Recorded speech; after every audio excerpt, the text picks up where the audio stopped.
ஒரு நிமிஷம் இங்கே பாரு, உன்ட்ட ஒரு கேள்வி கேட்குறேன், நீ கரெக்டாக ஆன்சர் பண்ணணும். சரியா? அதாவது இப்போ கல்யாணம் ஆகி 7.5 வருஷம் ஆச்சா?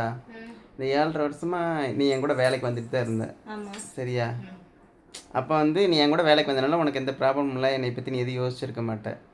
இப்போ பார்த்தீங்கன்னா ஒரு 3-4 மாதமாக நான் மட்டும் வேலைக்கு போயிட்டுருக்கிறேன். இப்போ யாராவது உங்ககிட்ட உங்கள் வீட்டுக்காரன் ஒரு பொண்ணோட பேசிகிட்டு இருக்கிறாரு, ஃபோன்லலாம் கம்பெனியில் எப்போ பார்த்தாலும் ஃபோன் பேசிகிட்டே இருக்கிறாரு, ஒரு பொண்ணோட சிரிச்சிச்சு பேசுகிற அப்படின்னு சொன்னால் நீ என்ன பண்ணுவ? அதாவது நீ எப்படி எடுத்துக்குவ அதை? நான் எப்படி ஏற்றுக்குவேன் அதை எப்படி நீ ஹேண்டில் பண்ணுவ அப்படின்னு நான் கேட்குறேன். நம்ப மாட்டேன். ஏன் நம்ப மாட்டேன்? சத்தியமாக நம்ப மாட்டேன். சரி, அதுவேளை ஒருவேளை உண்மையாக இருந்துச்சுன்னா?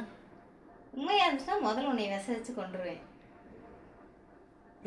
சத்தியமா கறி வாங்கிட்டு அரளி விதைய அரைச்சு உள்ள போட்டு நான் சிரிச்சுக்கிட்டே நான் முதல்ல சாப்பிட்டுட்டு ரெண்டாவது, அதாவது என்கிட்ட ஏதோ குறை இருந்தனாலதான் நீங்க அதை பண்றீங்க அப்படின்னு நினைச்சிட்டு முதல்ல நான் சாப்பிட்டு ரெண்டாவது உங்களுக்கும் இது பண்ணி கொடுத்துட்டு 2 பேரும் போயிடலாம். ஓகேயா? இதுதான் வீடியோக்குன்னு சொல்லல, உண்மையா தான் சொல்றேன். என்ன உனக்கு? ஆனா நான் உன்கிட்ட இந்த பதில் எதிர்பார்க்கல.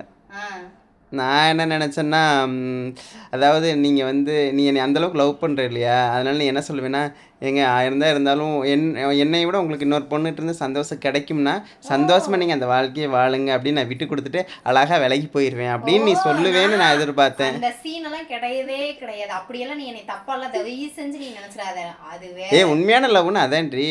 நான் உண்மையான லவ்வே இல்லைன்னு வச்சுக்கேன். நான் ஒரு சைக்கோ, கண்டிப்பாக செய்வேன். என்னடி இப்படி சொல்கிற? ஏன் எதுவும் பிளான் இருக்கா? இல்ல கேட்டேன். உன்னோட ஒப்பீனியன் என்னன்னு தெரிஞ்சதுக்கு அப்புறம் தான் எதா இருந்தாலும் பண்ண முடியும். என்ன ஒப்பீனியன்? மனசியா இருக்க மாட்டேன். ஒழுங்கு மரியாதை வீடியோ வாக் பண்ணுங்க. டென்ஷன் ஆயிருவேன் நான்.